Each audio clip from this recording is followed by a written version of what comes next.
adobong pusit. Yan, nagluto tayo ng bawang, luya. Isunod natin ang sibuyas. At isunod natin ang kamatis.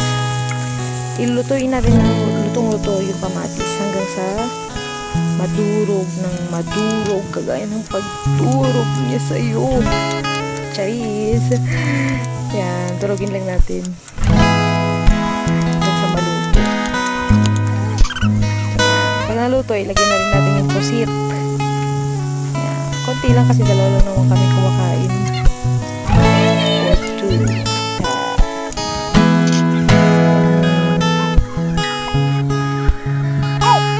Lagyan na rin ng konting toyo at saka yung sili, lagay na rin natin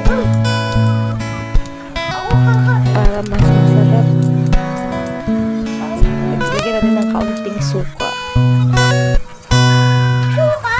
Lagyan na rin natin yung pechay para may kaunting gulay-gulay naman. Haluin lang ng bahagya hanggang sa antaying maluto.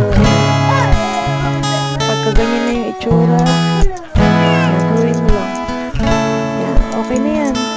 Luto na, okay na.